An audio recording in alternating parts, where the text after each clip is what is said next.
हे आज पता है क्या हुआ दोस्तों। मेरा स्कूल में एक 3 आवर्स का एग्जाम था।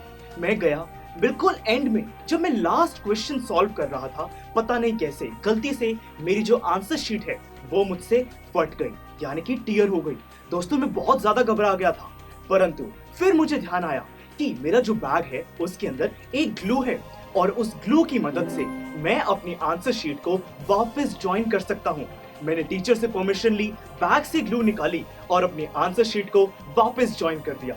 और दोस्तों जो लास्ट क्वेश्चन था उसको भी सॉल्व किया और एग्जामिनेशन बहुत ही बढ़िया गया। तो देखा, आज ग्लू की मदद से मेरा जो एग्जामिनेशन था उसकी परफॉर्मेंस मेरी सही रही। अगर वो ग्लू ना होती तो आज पता नहीं क्या हो सकता था। तो यानी कि दोस्तों ये जो ग्लू है इसने आज मेरी इतनी ज्यादा मदद करी, दो चीजों को ज्वाइन करने में कितनी ज्यादा हेल्पफुल रही। इसी तरीके से दोस्तों ये जो इंग्लिश ग्रामर है, इंग्लिश ग्रामर में कुछ ऐसे वर्ड्स होते हैं जो कि यही काम परफॉर्म करते हैं, यानी कि वो दो वर्ड्स या किन्हीं भी दो चीजों को ज्वाइन करने का काम करते हैं। तो स्टूडेंट्स ऐसे वर्ड्स को हम कंजंक्शंस कहते हैं। अब आपको ये तो पता है कि रियल लाइफ में ये जो ग्लू है इसने मेरी कैसे मदद करी, कितनी इंपॉर्टेंट चीज परफॉर्म की, परंतु ये इंग्लिश ग्रामर में कंजंक्शंस क्या रोल प्ले करते हैं, ज्वाइन करते हैं, पर ये ज्वाइनिंग कितनी इंपॉर्टेंट है ये हमें पता चलेगा कंजंक्शंस के चैप्टर को पढ़ के। तो दोस्तों ये है कंजंक्शंस की इंपॉर्टेंस जिसको हम इस चैप्टर में समझने वाले हैं। तो चलिए दोस्तों इस इतनी मजेदार जर्नी को हम दोनों मिलकर शुरू करते हैं।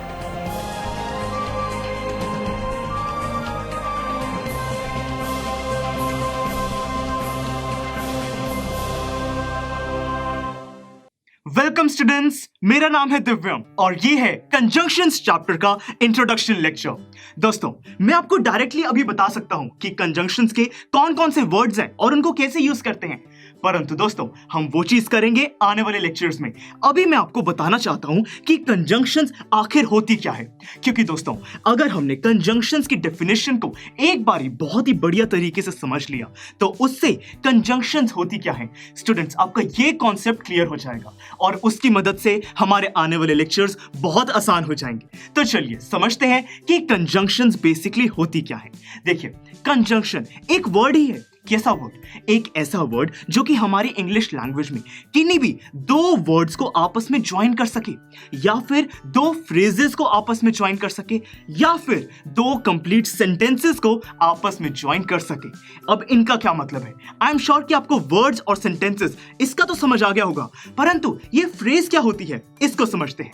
देखिए फ्रेज वर्ड्स की कलेक्शन है, सेंटेंस भी वर्ड्स की कलेक्शन है, परंतु दोस्तों ये जो सेंटेंस होता है इसके अंदर एक आगे सब्जेक्ट होता है, फिर वर्ब, फिर ऑब्जेक्ट, यानी कि ये सेंटेंस हमें बताता है कि क्या एक्शन परफॉर्म हो रहा है, वो एक्शन कौन परफॉर्म कर रहा है, और फिर जो हमारा सब्जेक्ट है और वर्ब उसके बीच में रिलेशन क्या है। ये सारी इंफॉर्मेशन हमें एक सेंटेंस से मिलती है, यानी कि एक सेंटेंस वर्ड का कोई ऐसा कलेक्शन है जो कि कोई मीनिंग, कोई हमें सेंस बताता है। परंतु ये जो फ्रेज है इसका कोई मीनिंग होना जरूरी नहीं है, ये सिर्फ वर्ड की कलेक्शन हो सकती है।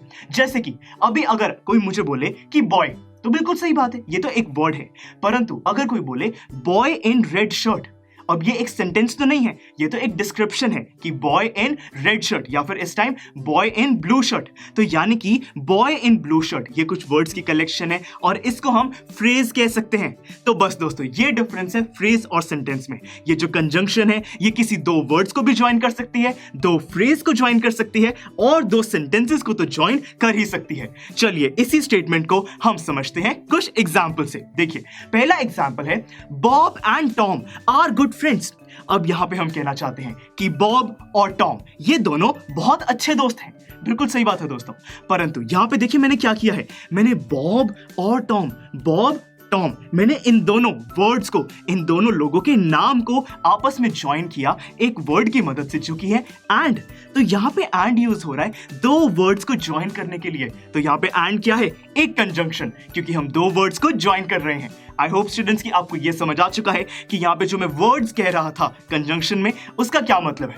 अब एक और एग्जाम्पल देखिए, he tried many times but failed each time.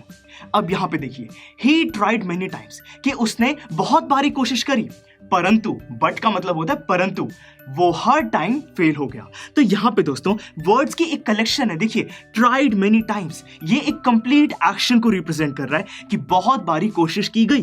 Tried many times ये एक वर्ड की कलेक्शन है, एक फ्रेज है। अब यहाँ पे बाद में एक और फ्रेज है, देखिए फेल्ड ईच टाइम, ये भी कुछ वर्ड की कलेक्शन है, ये भी फ्रेज है। मैंने इन दो फ्रेजेस को, इन दो कंप्लीट एक्शन को ज्वाइन कर दिया है बट की मदद से कि ही ट्राइड मेनी टाइम्स, ठीक बात है, फेल्ड ईच टाइम, तो यहाँ पे ज्वाइन किया मैंने बट की मदद से। तो बट यहाँ पे दो फ्रेजेस को ज्वाइन कर रहा है और ऐसे को हम एक कंजंक्शन कह सकते हैं क्योंकि ये दो फ्रेजेस को भी ज्वाइन कर सकते हैं। अब दोस्तों एक और एग्जांपल है, it is time to take rest so let's go home. अब यहाँ पे देखिए it is time to take rest, ये एक कंप्लीट सेंटेंस है कि टाइम हो गया है रेस्ट करने का, बिल्कुल सही बात है, एक कंप्लीट सेंटेंस है। इस पूरे सेंटेंस में एक और है दोस्तों, देखिए let's go home, let's go home, चलो घर चलते हैं, सही बात है दोस्तों। तो यानी कि यहाँ पे दो कंप्लीट सेंटेंसेस हैं, पहला सेंटेंस है it is time to take rest और दूसरा सेंटेंस है लेट्स गो होम, और मैंने इन दो सेंटेंसेस को आपस में ज्वाइन कर दिया है सो की मदद से। तो यहाँ पे सो एक कंजंक्शन है क्योंकि कंजंक्शन किन्हीं दो सेंटेंसेस को भी आपस में ज्वाइन कर सकता है। तो स्टूडेंट्स आई होप कि अब आपको समझ आ चुका है कि ये कंजंक्शन की डेफिनेशन का क्या मतलब है। किन्हीं भी दो वर्ड्स, फ्रेजेस या सेंटेंसेस को ज्वाइन करने के लिए हम जिस एक वर्ड का यूज करते हैं उसी को कंजंक्शन कहा जाता है। तो दोस्तों अब ये तो हमने कंजंक्शन को समझ लिया है। कुछ ऐसे वर्ड्स के और एग्जांपल देखिए, यहाँ पे and, as well as, but, still, however, therefore, also, because, since, yet, ये सारी हमारी कंजंक्शंस हैं। और दोस्तों आने वाले लेक्चर्स में हम इन सब के बारे में इनको बहुत ही बढ़िया तरीके से कैटेगराइज करके समझेंगे। तो चलिए स्टूडेंट्स मिलते हैं अगले लेक्चर में जिसमें हम टाइप्स ऑफ कंजंक्शंस के बारे में बात करेंगे। So students see you in the next lecture. Students I am sure आपको ये वीडियो बहुत पसंद आया होगा। तो इसी तरह से इंटरेस्टिंग तरीके से अगर आप सारे कॉन्सेप्ट्स, थ्योरीज, डिफरेंट चैप्टर समझना चाहते हैं तो डाउनलोड करिए PUSTAC ऐप, क्योंकि इस ऐप पर आपको बहुत कुछ मिलेगा। सैम्पल पेपर्स हो, टिप वीडियोस हो, different lectures, back exercise solutions, बहुत कुछ। So what are you waiting for? Download PUSTAC app.